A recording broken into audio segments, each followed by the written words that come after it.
السلام عليكم ورحمة الله وبركاته. ازيكم عاملين ايه؟ يا رب تكونوا دايما بألف خير، انتم وكل حبايبكم.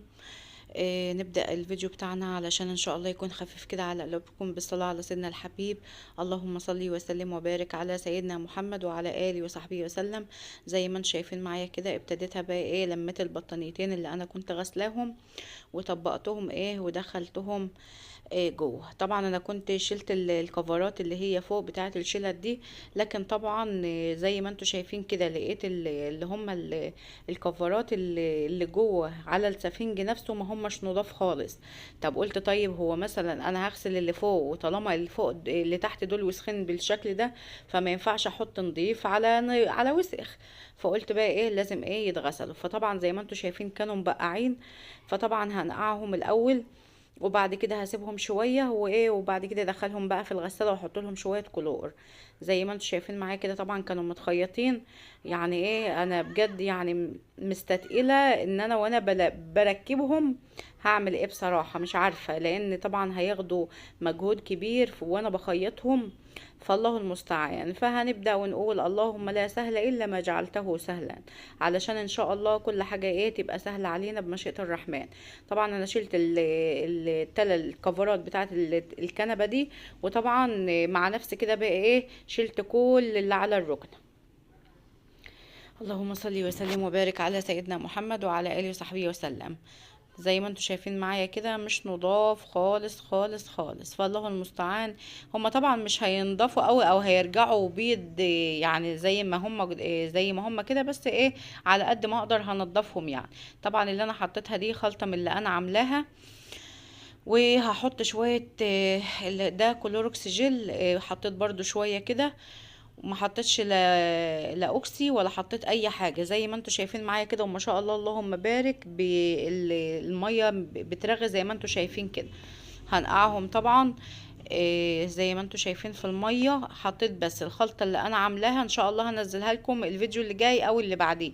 انا بس عاوزه ان انا يعني اجيب لكم حاجه صعبه عشان تعرفوا ان الوصفه دي بجد جباره، فوالله ده اللي موقفني بس. طبعا هي ما شاء الله اللهم بارك لكل حاجة. ان شاء الله الفيديو هنزله لكم فيديو منفصل ان شاء الله ان شاء الله. زي ما انتم شايفين معايا كده غسلتهم الاول، يعني زي الله يرحمك يا امي كانت بتقول مغيهم كده، او يعني ياخدهم دعكة بسيطة جدا وبعد كده ادخلهم بقى الغسال. طبعا انتوا شايفين ان المية يعني استغفر الله العظيم يا رب مش نظيفة خالص. شايفين يعني هناك فرق بين دي وبين دي، شايفين عاملين ازاي. فطبعا يعني هنحاول ان شاء الله ان هم يرجعوا، يعني الحاجات اللي فيهم دي تطلع. وطبعا انتوا اكيد شايفين المية برضو. انا بقالي تقريبا سنة ما غسلتش اللي هم اللي تحت دول. انا كنت غسلهم قبل كده برضو تقريبا من اكتر من سنة. شايفين المية مش نظيفة خالص خالص، وان شاء الله في الغسيل ينضفوا كمان زيادة يعني ان شاء الله ما عدتش اغيب عليهم قوي كده، يعني كل عيد مثلا اقوم شايلاهم وغسلاهم علشان برضو ما يبقوش بالمنظر البشع اللي انتوا شايفينه ده. فالله المستعان. حطيتهم في الغسالة، وطبعا هحط لهم شوية اوكسي او اي مسحوق عندك يعني انت بتستخدميه. وهحط بقى في الدرج شوية كلور. ده حلو يعني عشان برضو ينضف شوية. حطيت شوية مش كتير يعني، وشغلت الغسالة. كان عندي بقى شوية هدوم، قلت اما اطبقهم بالمرة، غسيل نشير تطبيق. يعني اي ست بيت اكيد عارفة اللي انا بقوله ده. فربنا يدينا الصحة ويعيننا على كل حاجة احنا بنعملها يا رب، وما يحوجناش لأي حد. قولوا امين اللهم امين يا رب العالمين. ان ربنا سبحانه وتعالى ما يحوجناش لأي مخلوق، ويجعلنا احنا نعمل شغلنا بايدينا وبنفسنا، ومحدش يعمل لنا حاجة. طبعا يعني انت لو مثلا تقدري ان انت مثلا تجيبي واحدة تساعدك في البيت، ده مش عيب، عادي، ايه المشكلة يعني. بس لا يعني احنا كده على قدنا. فربنا يدينا الصحة ونشوف امور بيتنا عاملة اللهم صل وسلم وبارك على سيدنا محمد وعلى اله وصحبه وسلم. طبعا يعني انا مش عارفه هي المشاهدات واقعه بالمنظر ده ليه. فانا مش زعلانه، بس هو ربنا سبحانه وتعالى ما بيعملش حاجه وحشه. بس اتمنى يعني اللي يشوف الفيديوهات بتاعتي يعمل لها لايك، وطبعا تشتركوا في القناه علشان ان شاء الله القناه تكبر بيكم وليكم ان شاء الله. وان شاء الله هيبقى فيه تجديد وتنويع في الفيديوهات، وان شاء الله الفيديوهات اللي جايه هتبقى ايه تحفيزيه كده بقى في الساعه اللي احنا فيها دي ان شاء الله. إيه يعني ايه شويه شغل حلوين كده. إيه عشان لو انت مكسله على اي حاجه وراكي ما تكسليش. الساعه ممكن تقولي ان الساعه بتكسلك، لا بجد والله هي يعني الساعه مش بتكسل. يعني انت ما تلاقي نفسك كسلانه ما تستسلميش للكسل. قومي استعيذي بالله من الشيطان الرجيم وقومي وايه وقولي يا رب اجعل الصعب سهل عليا، واستعيذي بالله كده من الشيطان الرجيم وقولي اللهم اني ابرأ من حولي وقوتي والجأ الى حولك وقوتك يا ذا القوة المتين. وان شاء الله ربنا يعينك وتحس ان في حد شغال معاكي يعني ايه بيعينك على الشغل. بعد ما خلصت بقى التطبيق، نزلت تطبيق الهدوم، نزلت بقى ايه على السوق. انا كنت نازله متاخر شويه، فالمهم نزلت على السوق وايه وهوريكم المشتريات اللي انا جبتها. طبعا انا جبت ايه كميه طماطم حلوه كده علشان ايه نصلصلها مع بعض ان شاء الله. برضو هي دلوقتي رخيصه، يعني انا جايبه الكيلو ب5 جنيه. الطماطم دي انا منقياها بالواحده، مش لينه ولا فيها اي حاجه. انا منقياها بالواحده وجايبه الكيلو ب5 جنيه. جبت ايه 10، جبت 10 كيلو ونص. قلت اخد اللي اخده يكفيني طول الاسبوع، والباقي هعمله ايه صلصة. وطبعا انا كان عندي برضو شوية من الاسبوع اللي فات، فهحط دول على دول ونعمل ايه فيديو تفريزات منفصل كده ان شاء الله. طبعا انا الفيديو 26 دقيقة وشوية كمان، فبصراحة انا مرضتش اتقل عليكم الفيديو اكتر من كده. ان شاء الله بمشيئة الرحمن الفيديو الجاي هيبقى فيه شوية شغل حلوين وهنرص الحاجة بتاعتنا وربنا يدينا الصحة. وبرضو جبت شوية بطاطس برضو محترمين كده، يعني مش عارفة جبت الأول إيه، جبت 5 كيلو، رجعت جبت 4 كيلو، رجعت جبت 3 كيلو، تقريبا يجي 10 كيلو بطاطس برضو. أنا جايباها كبيرة علشان إن أنا إيه هفرزها. ان شاء الله برضو هنزل لكم الفيديو بتاع التفريزات ان شاء الله، استنوني بمشيئة الرحمن. طبعا البطاطس بتيجي في رمضان وتغلى جدا، فايه احنا ايه هنعملها كده ونعينها في الفريزر، وان شاء الله اجيب لكم طريقة كويسة جدا هتعجبكم. يعني ايه تطلعي الكيس كده وتحطيه على الزيت على طول، مش هياخد منك وقت، وهتبقى بطاطس بتاعة تحمير حلوة مش محلونة ولا حاجة. يعني كل حاجة بتنفع. يعني ان السوق ده كان معايا فلوس زيادة زي ما انتوا شايفين جبت الحاجات دي. في مثلا السوق الجاي ممكن ما يبقاش معايا، فكل يعني كل مثلا سوق او كل اسبوع انت بتاخدي مثلا مصاريف السوق بتاعتك او التسويقه بتاعتك زي ما انت شايفه كده، بتجيبي طلبات الاسبوع زيي. لقيتي مثلا خضره ب20 جنيه هاتي، لقيتي معاكي فلوس زياده مثلا هاتي بطاطس هاتي طماطم، واملي ايه الفريزر بتاعك كده. احيانا ما بيبقاش معانا فلوس، وكمان بيوفر وقتك ومجهودك. انت بتتعبي في يوم واحد، لكن بقية الايام بتبقي مرتاحة وخير. انت مليت الفريزر بتاعك. انا طبعا جايبة نص كيلو فلفل ده ب10 جنيه، كان الكيلو ب20 جنيه. وجبت الفلفل شطة دوت هو محمر شوية، فقلت مش مشكلة هيبقى حلو برضو. جايبة الكيلو ب15 جنيه. يعني جبت نص من اللي هو الاخضر اللي هو الرومي ده، وجبت ايه فلفل شطة زي ما انتوا شايفين ده بارد مش حراق، مش حراق ايوه. بايه الكيلو ب15 جنيه. اللهم صل وسلم وبارك على سيدنا محمد وعلى اله وصحبه وسلم. جبت طبعا برتقان. انا جايبه ايه يعني جبت من واحده 2 كيلو وجبت من حد تاني 2 كيلو. بس في البرتقان ده جايباه من حد، والبرتقان التاني جايباه من حد. بس الكيس التاني بقى في البرتقان يعني شكله بيقول ان هو جميل وحلو، مش عارفه حاسه ان طعمه هيبقى احلى من الكيس التاني، فهنشوف. جايبه الاتنين ب25 جنيه، وجبت الاتنين دول برضو الاتنين ب25. هي كانت بتقول انا كنت ببيع الكيلو ب15، بس خدوه ايه انتوا الاتنين. طبعا انا بسوق انا واختي حبيبتي ربنا يخليها لي يا رب وما يحرمنيش منها ابدا. إيه يعني ايه جبنا منها. وجبت الاستفندي دوت ده استفندي بلدي، جايبه ال2 كيلو ب35 جنيه. ما شاء الله اللهم بارك حلو جدا زي ما انتوا شايفين معايا كده. جبت ايه كمان جبت انا طبعا انا كنت جايبه كيلو خيار ب15 جنيه، فده ده اللي اتبقى من الكيلو، يعني بألف هنا وشفا اللي ايه اللي اكل يعني.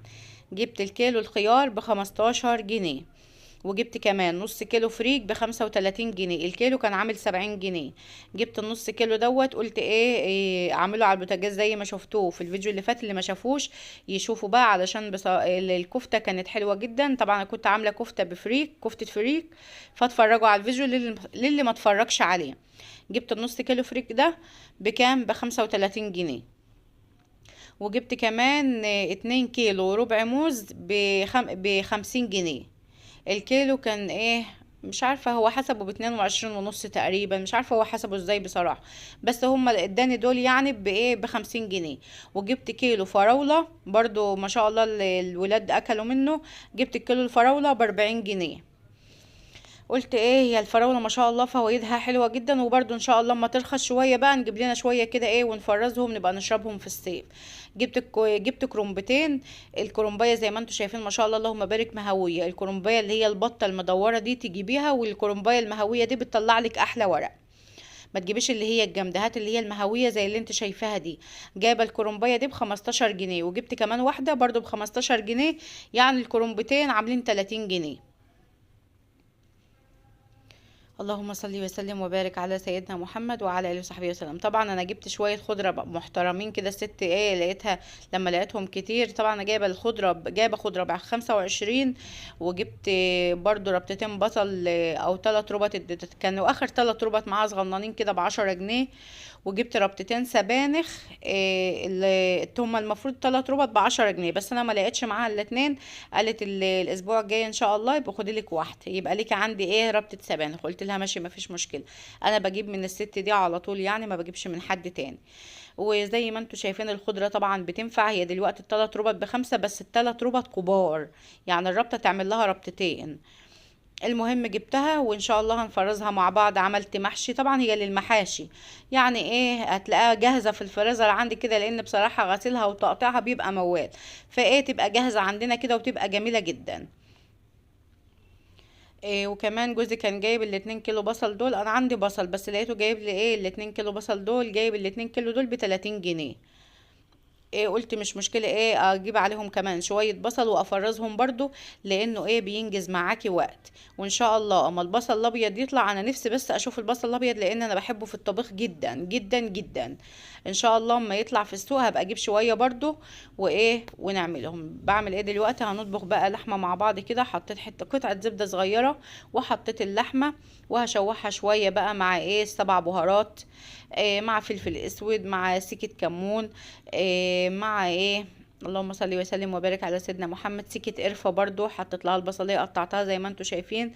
وحطيتها حطيت لها نص فلفل شطة بس مش حراق يعني بارد. يبقى حطينا بهارات ايه، حطينا سكة قرفة، حطينا سكة كمون، حطينا معلقة 7 بهارات، حطينا معلقة فلفل اسود، ومعلقة كبيرة كزبرة ايه ناشف. وطبعا ايه بعد ما اتشوحت مع بعضها كويس جدا هي والبهارات بتاعتها، نزلت ايه بالطماطم كده. وطبعا هنزل عليها ايه بالمية السخنة زي ما انتم شايفين كده. طبعا كانت المية قليلة ايه، مليت الكاتل تاني علشان ايه اكمل الحل. هبدأ بقى ايه هنعمل بقى السبانخ مع بعض. هتعملها ازاي يا رانيا؟ هتشوفوا معايا اهو. إيه طبعا كان البصل ده متفرز عندي. قمت واخده ايه شويه بصل محترمين كده في ايه في شويه زيت. وبعد كده هسيبهم بس يتبلوا شويه، وهننزل ايه طبعا انا عندي صلصه في الفريزر، فاخدت كيس صلصه وايه وهحطه زي ما انتم شايفين معايا كده. طبعا الحاجه دي بتنجز معاكي وقت يعني في نص ساعه بتلاقيكي مخلصه الاكل. بس لو لحمه اكيد هتاخد وقت معاكي. اللحمه بس اللي هتاخد وقت، اما بقيه الحاجه هتخلصها بسرعه. طبعا كنت غسلت السبانخ غسله محترمه. وبعد كده بقطعها زي ما انتم شايفين معايا كده، بقطعها قطع صغيره مش كبيره. واقطع برضو الخضره ايه علشان تكون جاهزه جنبي كده. طبعا بشيل اللي العين بتاعها الاحمر ده بس. وبعد كده ايه بقطع العروق معاها برضو. قطعت الخضرة زي ما انتوا شايفين معايا كده ايه علشان تبقى الحاجة جاهزة جنبك، مش كل شوية ايه يعني تلاقي نفسك راحة جاية راحة جاية. لا خلصي الحاجة وضبي حاجتك مرة واحدة، وبعد كده ايه ابدأي طبيخ. طبعا كانت الصلصه اتسبكت اهي. هحط لها بقى ايه البهارات بتاعتها. هحط لها معلقه مليانه كزبره ناشفه، نص معلقه كمون، نص معلقه فلفل اسود، وايه نص معلقه 7 بهارات برضو، وبس على كده. طبعا هقلب كويس جدا. واحط إيه نص معلقه كبيره سكر علشان تعادل ايه حموضه الطماطم. يمكن دي ما جاتش معاكم. وطبعا البابريكا ده شيء اساسي معايا، لان طبعا انا قلت لكم ان البابريكا لقيت نوع كويس جدا يعني مش بيسود الاكل ولا حاجه. فايه ابتديت ان انا ايه احط ايه شويه بابريكا محترمين كده، علشان انا بحب الطبيخ بتاعي يكون احمر وحلو، وكمان غير اللون هي بتدي للاكل طعم حلو. وهفضي بقى ايه السبانخ زي ما انتوا شايفين معايا كده. فحسيت ان السبانخ دي قليله، وطبعا الاكل ده هيكفيني يومين. فقمت قايله ايه، لا انا هجيب كيس من الفريزر واحطه ايه معاه. والله العظيم ولا فرقت، يعني ما شاء الله اختلطوا ببعض. المتفرز زي الطازه، يعني انت تحسي وانا بحطاه ان اللون المتفرز غامق، بس هي لما اتحطت معاها مش هتلاقي في اي فرق. طبعا ده الفريك. هحط لها بقى 3 معالق. انا عندي معلقه اكل اللي احنا بناكل بها دي، بس اكبر ما بناكلش بها لانها كبيره قوي، يعني كبيره قوي على بقنا كده. فما مش بناكل بيها. انا ايه ركناها على جنب كده. حطيت 3 معالق محترمين كبار كده هرميين فريك. طبعا الفريك ده انا كنت طحناه برضو من الفيديو اللي فات معاكم. اللي ما شافش الفيديو يا ريت يتفرج عليه. وجبت ايه الكيس السبانغ دوت من الفريزر، وهسيبهم ايه لحد ما يفكوا مع بعض كده. وبعد كده اقلبها وازودها بقى شويه ميه وشويه شوربه، يعني مش هزودها كلها شوربه. طبعا الميه معاكي سخنه مولعه، يعني ايه الميه لازم تكوني موضبه الكاتل جنبك إيه للاكل. طبعا هبدا اعمل ايه دلوقتي، هعمل لها بقى الطشه بتاعتها. بتعملي الطشه بتاعتها ازاي يا رانيا؟ هقول لكم حاضر. المهم دول ايه شويه توم محترمين كده كنت فرماهم.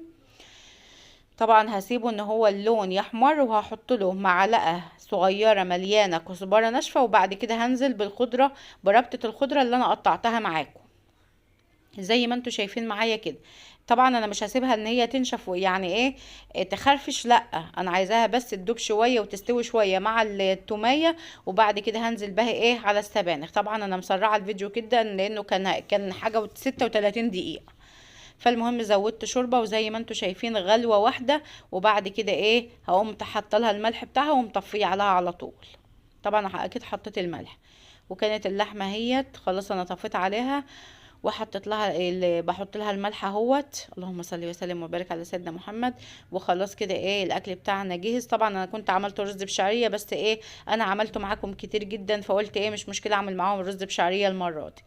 المهم جبت قطعتين محترمين كده زبده، وكان عندي شويه سمنه برضو، وكنت عيناهم في القلايه ديت. هفضيهم برضو هصفهم بالمصفى كده عليهم، واحط ايه معلقتين زيت ولا حاجه، واحمر بقى اللحمه بتاعتي. هحط بقى شويه زيت صغننين معلقتين بس علشان الايه الزبده ما تتحرقش، وما بتدي طعم مش حلو لما بتتحرق. هحط هما معلقتين زيت بالكتير قوي. وبعد كده بقى ايه هنزل ايه باللحمه علشان نحمر. طبعا احنا مش عايزه تحمريها وتحطها في السبانخ براحتك، بس انا يعني متعودين ان احنا ايه بنحمر اللحم جنب الطبيخ كده. طبعا انا مستنيه ان الزبده تدوب علشان ايه انزل باللحمه بتاعتي عشان تتحمر. اللهم صل وسلم وبارك على سيدنا محمد وعلى اله وصحبه وسلم. طبعا ان شاء الله الفيديوهات اللي جايه فيديوهات تحفيزيه استنوني. ويا ريت بقى تشيروا القناه لكل اصحابكم ومعارفكم، وتعملوا لايك طبعا اكيد، واشتراك كمان علشان القناه تزيد بيكم وتكبر اكتر واكتر. واكون شاكره جدا طبعا، دي حاجه هتسعدني جدا ان انا يكون لي اخوات وصحاب في الله، وان عيلتنا دي تكبر وتبقى كتيره جدا جدا ان شاء الله بفضل ربنا الاول سبحانه وتعالى، وان شاء الله بفضلكم. زي ما انتم شايفين كده هقلب اللحمه بقى واحط ايه. وبعد ما اطلعها احط لها بقى شويه فلفل اسود على ملح كده انا مجهزاه في طبق. وايه ونغرف الاكل بتاعنا. طبعا الرز ما شاء الله اللهم بارك كان شويه رز بقى مفلفلين وحلوين زي العسل كده، يستاهلوا بقكم بصراحه. ربنا يا رب يحسن ما بين ايديا وايديكم. قولوا امين اللهم امين يا رب العالمين. ربنا يحسن ما بين ايدينا جميعا يا رب، ويطرح البركه في بيوتنا وفي حياتنا جميعا، ويزود ارزاقنا يا رب. ربنا يرزقنا من حيث لا نحتسب. قولوا امين اللهم امين يا رب العالمين. طبعا انا ايه على قد ما بقدر يعني ايه بصفها كويس من الايه من الماده الدهنيه ديت، لكن ايه ما بحبش احط اللي على مناديل ولا على حاجه. الحته دي مغلباني وما هيش عايزه تطلع من الطاسه. يا ست اطلعي بقى زهقتينا. نحط بقى شويه ملح على فلفل اسود كده ونظبط الدنيا ونغرب بقى الاكل. كنا جوعنا جوعنا بقى. ريحه الاكل بصراحه كانت بتجوع. صدقوا انا جعان. بجد انا جوعت والله لما شفت الاكل. جوعت تاني ولا ايه؟ احنا هناكل بعض بعد كده. مش عارفه اللي الساعه بتجوع يا جماعه، بس ايه مش هنطوع نفسنا طبعا، يعني ايه لا احنا خلاص يعني ايه قربنا نخش على الكوكب التاني، فالله المستعان يعني. طبعا شايفين ما شاء الله اللهم بارك، شوية رز بقى ايه مفلفلين وعسل عسل عسل 3 عسل. اتفضلوا بقى معانا، بجد الاكل شكله يجوع. انا جوعت يا جماعة، تصدقوا دي تاني؟ لا لا انا مش هاكل تاني، لا انا اتجننت ولا ايه؟ المهم الحمد لله، ربنا يا رب يديمها نعمة ويحفظها من الزوال. وهقول لكم ان شاء الله على دعاء لو لما تقولوه طبعا ربنا بيغفر لكم ذنوبكم ولو كانت مثل زبد البحر. طبعا بدأت اهوت اغسل المواعين بتاعتي، هما ما كانوش كتير يعني. المهم ايه هو الدعاء بقى لما تخلصي اكل، يعني لما تخلصوا اكل كده لسه ما قمتوش من على الصينيه او من على السفره او من على الطبليه، مهما كان بقى انتوا بتاكلوا على ايه، هتقولوا ايه بقى؟ الحمد لله الذي اطعمني هذا ورزقنيه من غير حول مني ولا قوه.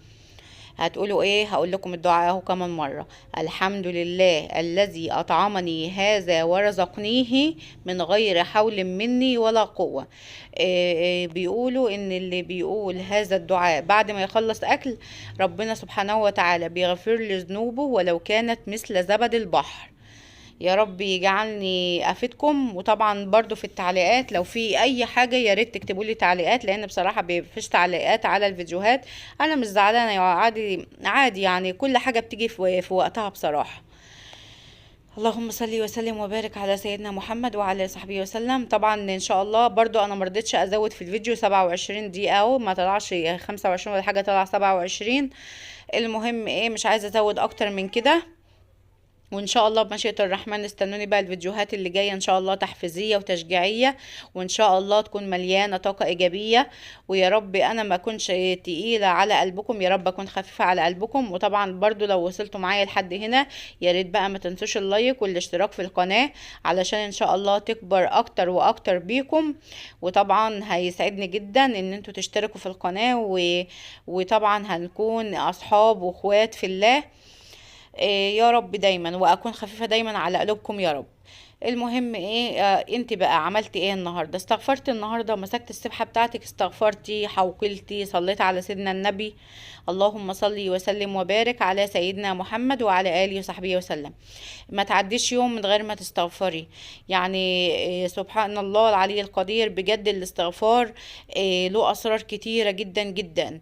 اللي في الاستغفار ربنا سبحانه وتعالى نزل فيه ايه. ايه هي الايه؟ ربنا سبحانه وتعالى قال بسم الله الرحمن الرحيم فاستغفروا ربكم إنه كان غفارا يرسل السماء عليكم مدرارا ويمددكم بأموال وبنين ويجعل لكم جنات ويجعل لكم أنهارا. يعني سبحان الله العلي القدير، ربنا نزل آية في فضائل الاستغفار وسر من سر الاستغفار. يعني ربنا هيمدك بالمال والولاد، وهيوسع في رزقك ورزق جوزك، ويبارك لك في ولادك. وطبعا وما كان الله معذبهم وهم يستغفرون. ومن داوم على الاستغفار جعل الله من كل هم فرجا ومن كل ضيق مخرجا ورزقه من حيث لا يحتسب. فلازم ما تعديش يوم الا لو استغفرتي. اسهل صيغه للاستغفار وصيغه صحيحه هي استغفر الله العظيم، بس كده. امسكي سبحتك، سبحي لو اقل حاجه 100 مره في اليوم استغفري. وكمان سبحان الله وبحمده سبحان الله العظيم، بجد حلوه جدا جدا جدا. يعني فيها قال فيها كلمتان خفيفتان على الميزان، خفيفتان على اللسان ثقيلتان في الميزان، هم ايه؟ سبحان الله وبحمده سبحان الله العظيم. فما تعديش يوم من غير ما تستغفري وتسبحي الله. يعني سبحان الله العلي القدير، سيدنا يونس ما طلعش من بطن الحوت الا بالتسبيح اللي هو لا اله الا انت سبحانك اني كنت من الظالمين. فعلى قد ما على قد ما تقدري استغفري، حوقلي، صلي على سيدنا النبي علشان حياتك تزداد بركه. ما تبدايش اي حاجه بتعمليها الا لما تسمي الله. سمي الله على كل حاجه انت بتعمليها علشان ربنا يطرح البركه في صحتك وفي اولادك وفي جوزك وفي كل حاجه في حياتك. اتمنى من ربنا ان الكلام بتاعي ده يخش قلبكم، وان اي اعملوه بجد والله.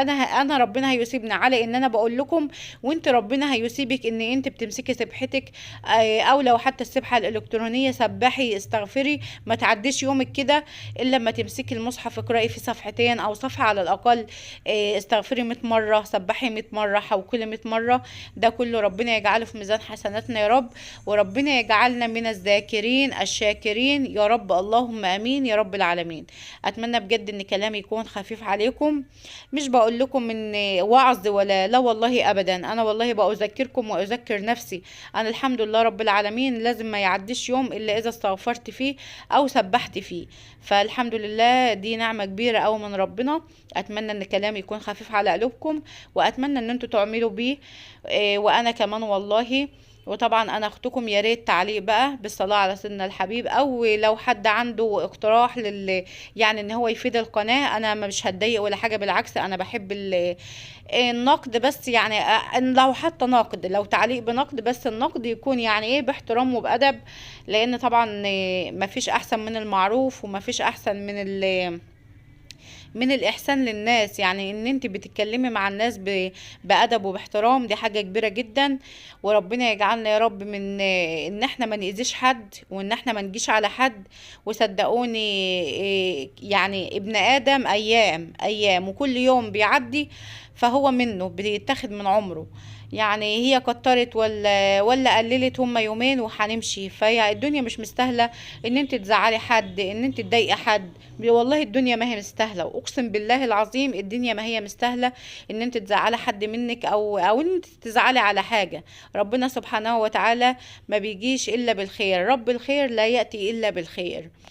فربنا يجعلنا يا رب احنا ربنا يجعلنا من الناس اللي ما تأذيش الناس، وان ربنا يجعل لساننا حلو عامرا بذكره وشكره وحسن طاعته. يا رب اللهم امين يا رب العالمين. وان شاء الله الفيديوهات اللي جايه هتكون تحفيزيه ويكون فيها طاقه ايجابيه ان شاء الله. هعمل حاجه حلوه بقى وهصورها ان شاء الله. بس طبعا الفيديو 27 دقيقه كتير جدا. ان شاء الله هنزلها لكم الفيديو اللي جاي، حاجه يعني ايه، هي مش ايه، مش صعبة، وفي نفس الوقت حاجة حلوة انت بتعملها لولادك. الجو برد، عايزين يعني ايه حاجة ايه تسليهم بالليل كده في البرد ده وتدفيهم كمان. اتمنى ان الفيديو يكون خفيف عليكم، وانا كمان اكون خفيفة عليكم. وحطوا لي بقى لايك واشتراك في القناة، علشان ان شاء الله القناة تكبر اكتر واكتر بيكم. ويا ريت لو في اي حاجه اكتبوا لي في التعليقات عادي، يعني مفيش مشكله، انا مستنيه التعليقات ومستنيه اللايكات ومستنيه الاشتراكات كده يعني. اسيبكم بقى في رعايه الله وحفظه.